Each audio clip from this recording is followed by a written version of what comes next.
ay, yeah, come on, baby, let's go, come on. Ay, ay, yeah, yo, oh, yo, ay, yeah, baby, yo, I'm blown. Ay, yeah, oh, yeah, baby, ay, yeah, come on, baby, let's go, come on. Ay, yeah, yo, oh, yo, ay, yeah, baby, yo, I'm blown. Ay, yeah, oh, yeah, baby, ay, yeah, come on, baby, let's go, come on. Ay, yeah, yo, oh, yo, ay, yeah, baby, yo, I'm blown. Ay, yeah, oh, yeah, baby, ay, yeah, come on, baby, let's go, come on.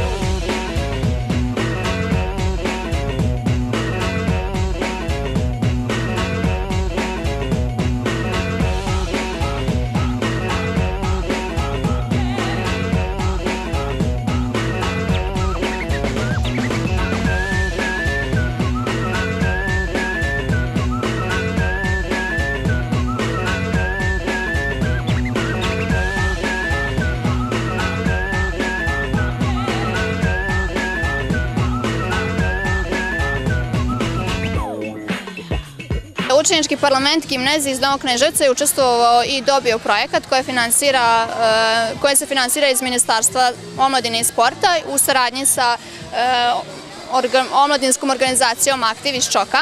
I na osnovu toga mi smo realizovali taj projekat tako što smo ponedjeljak imali radnu akciju.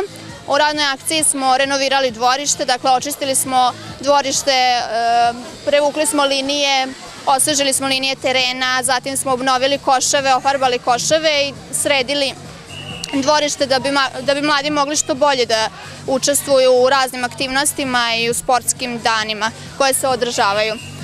To je bio prvi deo projekta. Što se tiče drugog dela projekta se trenutno održava, to je turnir i turnir je organizovan za sve škole iz okoline, dakle iz Čoke, iz Sente, iz Kanjiže, iz Kneževca 3 škole. I organizovani su turniri u malom fudbalu, u basketu i u odbojci.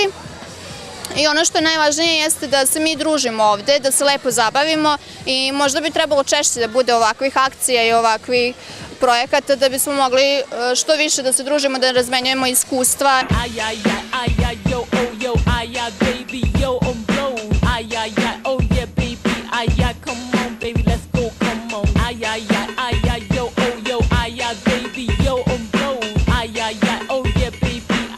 Come on, baby, let's go, come on.